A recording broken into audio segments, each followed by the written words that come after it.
Je serai très bref dans cette vidéo. Aujourd'hui, je vais vous parler des 8 idées de business que vous pouvez faire en couture. Excusez mes lunettes, il y a du soleil, etc. Il n'y a pas que être dans un atelier de couture pour avoir un peu d'argent, mais vous pouvez faire autre chose ou vous y prendre autrement. Donc, je vais vous proposer 8 idées de business. Allons-y.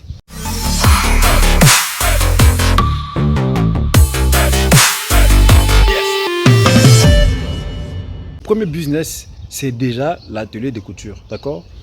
Qui est connu de tout le monde évidemment. Pour commencer un atelier de couture, ce n'est pas difficile. Il faut commencer avec les moyens de bord. Il ne faut pas vous casser la tête en cherchant beaucoup de moyens. Si vous avez une machine, vous pouvez commencer avec une machine, vous cherchez un emplacement ou un endroit et progressivement, vous faites un bon travail, vous allez attirer les clients. Si vous avez du mal à trouver un emplacement, vous commencez à la maison. Aujourd'hui à Internet, vous pouvez commencer à poster vos histoires ou alors, c'est un moyen simple. Quand vous voulez commencer dans la couture, évidemment avec un atelier de couture, habillez-vous vous-même, d'accord? Confectionnez des vêtements propres à vous, comme ça les gens vont commencer à vous demander qui a fait ça et puis vous allez commencer à leur dire que voilà, c'est moi qui ai fait ça, etc. Et progressivement, vous allez avoir des clients jusqu'à ce que vous pouvez ouvrir un atelier de couture. Ça, c'était le premier business. Ouvrir une école de couture, d'accord? Une école de couture, ça demande aussi beaucoup de moyens. Ça, c'est pour ceux qui ont vraiment beaucoup de moyens, qui peuvent se permettre ce genre de choses. Une école, je vais dire, et vraiment une école, d'accord? Où c'est reconnu par l'État, etc. Bon, en parlant d'école, on peut aussi parler des centres. Vous pouvez commencer un centre, mais il faut toujours avoir les moyens, parce que si vous voulez commencer un centre comme en physique, il faut avoir les moyens, d'accord? Et vous pensez que vous n'avez pas le temps d'être devant la machine pour coudre pour les gens, mais vous voulez peut-être vous lancer dans la formation, c'est aussi une bonne chose, mais seulement il faut avoir des moyens. Si pas vous le faites en physique, vous pouvez le faire en ligne. Mais en ligne, ça demande beaucoup d'intelligence, ça demande d'avoir une audience. Donc vous avez déjà commencé depuis longtemps à faire des vidéos, vous les avez préenregistrées, après vous les stockez, vous les hébergez quelque part sur un site. Progressivement, vous pouvez proposer vos formations à vos élèves. Mais tout ça là, ça demande un peu beaucoup de temps. Comme nous là qui faisons aujourd'hui la formation en ligne, on n'a pas commencé à préparer cette formation aujourd'hui. Il y a très longtemps, depuis 2022, on prépare cette formation. Aujourd'hui, c'est disponible. Donc, ça va prendre du temps. À vous maintenant de choisir le business qui vous convient le plus. Troisième business, c'est ouvrir une boutique de tissus qu'on appelle une mercerie. Je ne sais pas si comme ça on appelle partout dans le monde, hein, mais voilà pourquoi j'ai pu prendre le mot boutique des tissus, où on vend les tissus de couture, tout ça, les pagnes, les satins, les accessoires de couture. Vous pouvez vous lancer dans ça, mais ça demande aussi beaucoup de moyens. Mais ce qui est bien aussi avec ça, vous n'avez pas besoin de beaucoup de travail, vous avez juste besoin d'investir. D'accord? Tout d'abord, vous avez besoin d'avoir un capital, je ne sais pas moi, de 10 000 balles, 5 000 balles, 3 000 balles. Bon, de toute façon, il faut commencer avec les moyens de bord.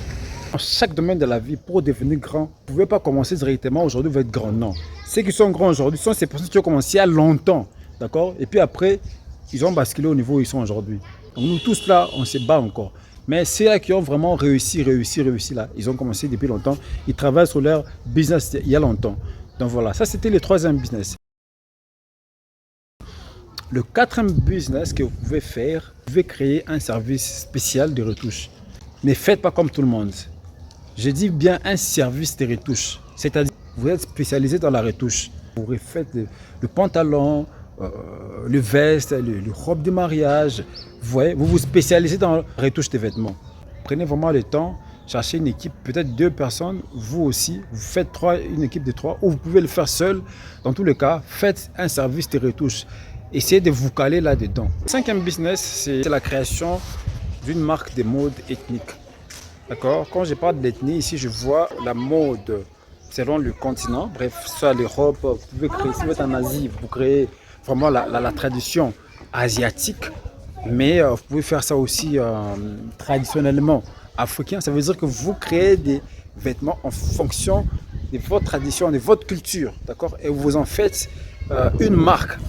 Vous faites la promotion de la marque, les influenceurs, vous les cherchez, vous faites la publicité sur Facebook. Donc vous créez vraiment votre propre marque. Mais il ne faut pas avoir une idée nationale, une idée locale. Vous devez viser en fait l'international. Parce que c'est comme ça que ça va vraiment basculer. Mais comme c'est toujours petit, progressivement vous allez monter, vous allez peut-être avoir des idées derrière pour vraiment agrandir votre marque. Ça va? Donc on va prendre les prochains business. Donc le sixième business. Le sixième business que vous pouvez faire, c'est une plateforme de location de vêtements, des vestes hommes. Est-ce qu'on fait aussi la location de vestes hommes? Je ne sais pas, mais bon, focalisez-vous plus pour les dames, d'accord? Robe de mariée, vous faites aussi la modification de ces robes-là. Vous diversifiez un peu, mais vous restez vraiment dans la location de vêtements pour les cérémonies, comme mariage. Bref, vous voyez, vous restez dans cette optique là-bas. Progressivement, vous allez vous faire un nom, vous serez vraiment repéré que voilà, vous avez votre plateforme de location de vêtements. Ne restez pas seulement en physique, essayez aussi, visez aussi l'Internet. Essayez un peu de vous diversifier sur les réseaux en faisant la pub de votre plateforme de location de vêtements. Voilà. C'est la création d'un service en conseil en images.